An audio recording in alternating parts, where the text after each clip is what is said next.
दोस्तों झारखंड टीचर का 1 to 5 वालों का रिजल्ट कल फाइनली आ गया है। कुल सीटों की अगर यहाँ पर बात करें तो 11,000 कुल सीटें था 1 to 5 वालों के लिए। लेकिन यहाँ पर कितने सीटों का रिजल्ट दिया गया? मात्र 7,151 सीटों का रिजल्ट दिया गया है। तकरीबन 4,000 सीटें यहाँ पर खाली रह गया, बच गया। या तो आप ये भी कह सकते हैं कि सरकार ने ही बचा लिया है। अब हम ऐसा क्यों बोल रहे हैं तो ये पूरा वीडियो आपको देखने के बाद समझ में आएगा। देखिए, अभी जो बहाली दिया गया, ये किसको बहाली दिया गया? अब खुद सोच के देखो। जो 2016 में जेटेट पास थे उनको बहाली दिया गया है। यहाँ पर कितने सालों का गैप हो गया? जो अभी एग्ज़ाम में बैठे हैं यहाँ पर कितने सालों का गैप हो गया? तकरीबन 9 साल का गैप हो गया। 2023-24 के आसपास फॉर्म आया था और अभी 25 में आके रिजल्ट वगैरह दे रहा है, तो 8-9 साल का गैप हो गया। लेकिन जो अभी एग्ज़ाम में बैठ रहे हैं उनका उम्र क्या हो रहा होगा?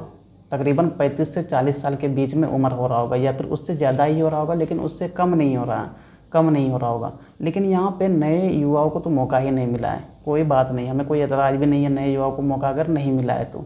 लेकिन जो अभी एग्ज़ाम में बैठ रहे हैं उनका उम्र 35 से 40 साल है, ठीक है। लेकिन अभी जो एग्ज़ाम का पैटर्न है, अभी जो एग्ज़ाम का क्वेश्चन का टाइप है वो किस प्रकार है? क्या पहले की तरह ही है या फिर कुछ चेंजेज वगैरह आया है? 2016-17 में जो एग्ज़ाम हुआ करता था और अभी जो एग्ज़ाम हो रहा है, दोनों में बहुत अंतर है भाई। पहले थोड़ा हल्का रहता था और अभी ज़्यादा टफ हो गया है, क्योंकि कंपटीशन अभी बढ़ गया है। लेकिन जिनका 8-9 साल पढ़ाई में गैप हो जाए, क्योंकि 2016 में ही वो लोग जेटेट पास है और 8-9 साल का यहाँ पर बीच में गैप हो गया, तो बहुत सारे ऐसे लोग होंगे ना जो कि पढ़ाई लिखाई को छोड़ चुके होंगे, खेती गृहस्थी में लग चुके होंगे, क्योंकि घर वगैरह भी चलाना होता है, कोई काम काज वगैरह में लग गए होंगे। तो ऐसे बहुत सारे लोग होंगे जो कि पढ़ाई लिखाई से बहुत दूर जा चुके होंगे, उनका कोई नाता नहीं होगा पढ़ाई लिखाई से। अचानक से 8-9 साल के बाद बहाली आता है और एग्ज़ाम वगैरह होता है। एग्ज़ाम वगैरह होता है, कोई बात नहीं, अच्छी बात है। लेकिन यहाँ पर एक क्वालिफाइंग पेपर भी था जिनको पास करना था, प्लस कट ऑफ को भी यहाँ पर हाई रखा गया और क्वेश्चन को यहाँ पर टफ बनाया गया। भले ही यहाँ पर 1 to 5 वालों का ही एग्ज़ाम हो रहा है, लेकिन झारखंड में जो एग्ज़ाम वगैरह होता है वो इंटर ग्रेजुएशन तक का क्वेश्चन पूछा जाता है। भाई 1 to 5 वाले बच्चों को पढ़ाना है, लेकिन क्वेश्चन ग्रेजुएशन तक का पूछा जा रहा है। क्वेश्चन का टफनेस बढ़ जाता है। जिनका 8-9 साल का बीच में गैप हो गया उनका तो पूरा उम्मीद ही ख़त्म हो जाता है कि अब हम नौकरी भी ले पाएंगे। तो उनका पढ़ाई लिखाई से कोई नाता नहीं रहता है, बहुत दूर वो जा चुके होते हैं। लेकिन अचानक से फॉर्म वगैरह आता है, वैकेंसी आता है, वो एग्ज़ाम वगैरह देते हैं। ऊपर से जो क्वेश्चन का टाइप होता है, टफनेस होता है, बहुत ज़्यादा हार्ड होता है, तो वो उस कैपेबल नहीं होते हैं ना कि इस एग्ज़ाम को पास कर सके ज़्यादा संख्या में। इसलिए यहाँ पर तकरीबन 4,000 सीटें सिर्फ 1 to 5 वालों के लिए अभी खाली रह गया है। अभी तो डॉक्यूमेंट्स वेरिफिकेशन होना है। डॉक्यूमेंट्स वेरिफिकेशन होने के बाद भी इसमें 500,000 ऐसे स्टूडेंट होंगे जो कि छट जाएंगे, क्योंकि सारे डॉक्यूमेंट्स उसके पास नहीं होगा। इसके अलावा और यहाँ पर देखें, बहुत सारे ऐसे भी लोग हैं जो कि क्वालिफाइंग पेपर को पास किए हैं, उनका पेपर भी चेक हुआ है, बाकी पेपर भी उनका चेक हुआ, लेकिन वो उस कट ऑफ तक नहीं पहुँच पाए, जिनकी वजह से उनका भी नाम मेरिट लिस्ट में नहीं आया है। झारखंड में जो कट ऑफ है उनको थोड़ा हाई रखा जाता है भाई।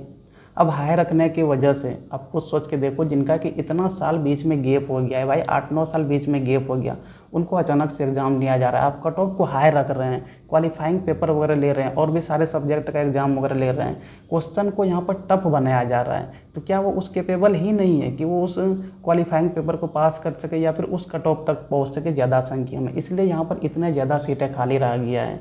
देखो, यहाँ पर सरकार सिर्फ और सिर्फ सरकारी जिम्मेवार है जो कि यहाँ पर सीटें खाली रह गया है। सरकार कभी भी रेगुलर इंटरवल में एग्ज़ाम्स वगैरह कंडक्ट नहीं करता है, इसलिए यहाँ पर लोग पढ़ाई से बहुत दूर जा चुके होते हैं। कोई घर गृहस्थी चलाने में लग जाता है, काम काज वगैरह करने में लग जाता है।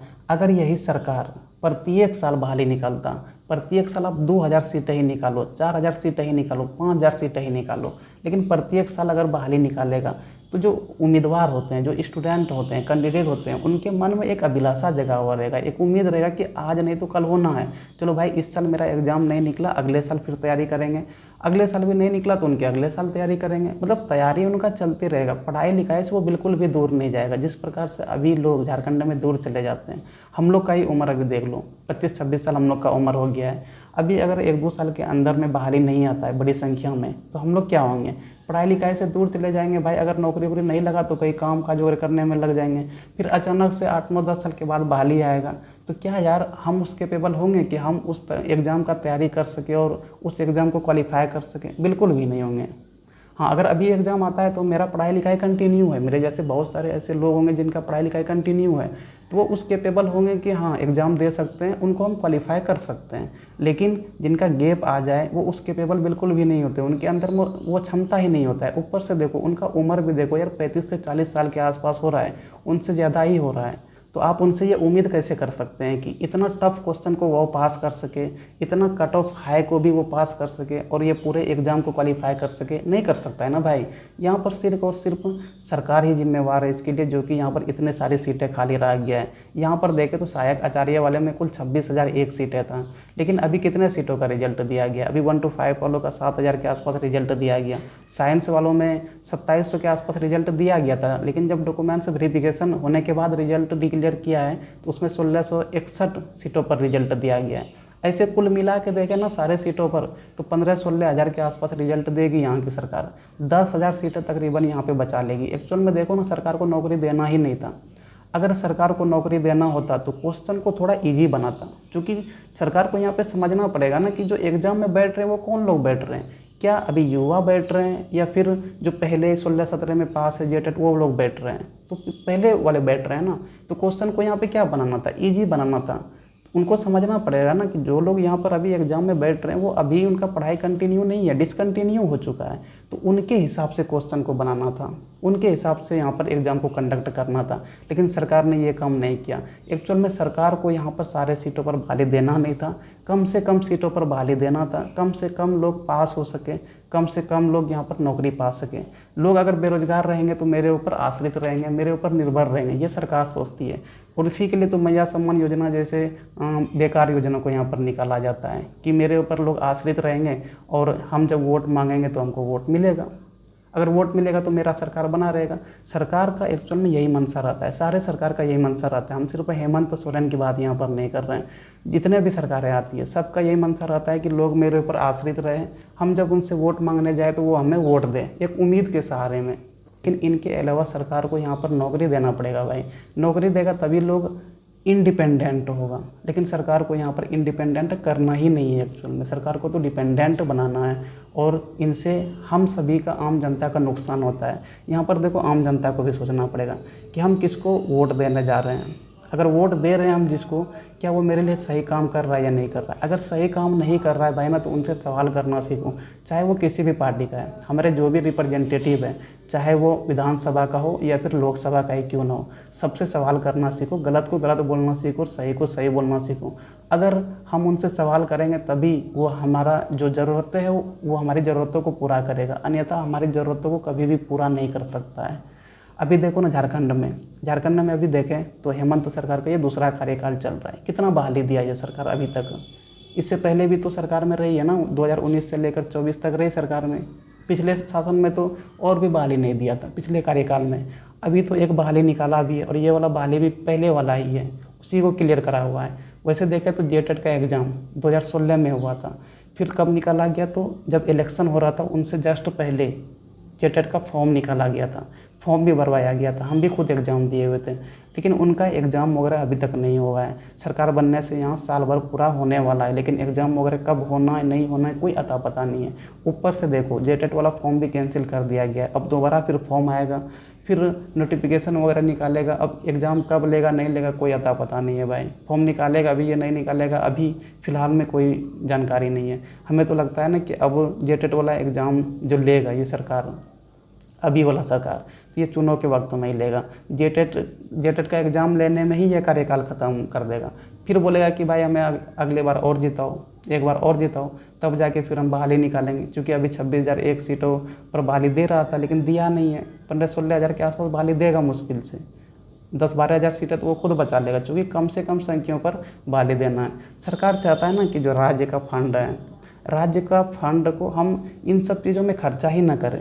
उस फंड को हम ऐसे चीज़ों में खर्चा करें जिनसे हमारा फ़ायदा हो, ऐसे योजनाओं में खर्चा करें जिनसे हमारा फ़ायदा हो। जैसे मैया सम्मान योजना है या फिर मनरेगा योजना है या फिर और भी जो भवन निर्माण वगैरह होता है, रोड वगैरह का कार्य होता है, इन सब चीज़ों में सरकारें पैसे को खर्चा करना चाहता है। क्योंकि जितने भी नेताएं वगैरह होते हैं, हम सभी जानते हैं, जितने भी योजनाएं वगैरह चल रहा होता है या फिर कार्य निर्माण वगैरह चल रहा होता है, उन सभी में कुछ ना कुछ उनको फ़ायदा होता है। चाहे वो वोट बैंक के रूप में फ़ायदा हो या फिर कुछ राशि को लेकर फ़ायदा हो, लेकिन फ़ायदा ज़रूर होता है, तभी जाके कोई भी नेताएं काम वगैरह करवाती है। अन्यथा कोई भी नेताएं काम ना करवाए अगर उनको कुछ फ़ायदा ना हो तो यहाँ पर देखो हम सभी आम जनता को सोचना पड़ेगा। जो सरकार का यहाँ पर रवैया है ना इस प्रकार से कम सीटों पर बहाली देना है, बहाली निकालना ही नहीं है।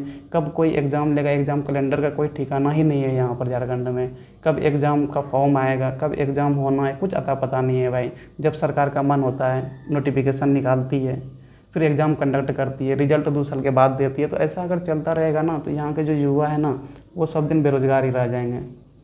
हम लोग ये देख लो यार, अभी 20-22 में हम लोग ग्रेजुएशन वगैरह कर लिए हैं, बीएड वगैरह कर लिए हैं, लेकिन अभी तक जेटेट का एग्ज़ाम तक नहीं दे पाए हैं। और ऊपर से झारखंड में सीटेट का मान्यता को भी नहीं दिया जाता है। अभी जो 26,001 सीटों पर बहाली दे रहा था सर सहायक आचार्य वाला, इनमें सीटेट वालों को मौका भी नहीं दिया गया। सीटेट वालों को अगर मौका देता तो इतने सीटें बचता भी नहीं। हमें कोई इस पर एतराज़ भी नहीं है कि हमको मौका नहीं मिला। कम से कम जिनको मौका मिल रहा था उनके लिए यार यहाँ पर क्वेश्चन पेपर को ईजी बनाना था, कट ऑफ को थोड़ा नीचे रखना था, ताकि ज़्यादा से ज़्यादा लोग यहाँ पर इस नौकरी को पा सकें, इसको क्वालिफाई कर सकें। क्योंकि यार वो लोग बहुत दिन से वेट कर रहे हैं, आज से नहीं, बहुत दिन से वेट कर रहे हैं यार। 15-16 में जेटेट पास आप समझ सकते हैं, तब से बहुत सारे लोग होंगे कौन कौन सा काम में लग गए होंगे, कोई तो दूसरे जगह कमाने चले गए होंगे भाई।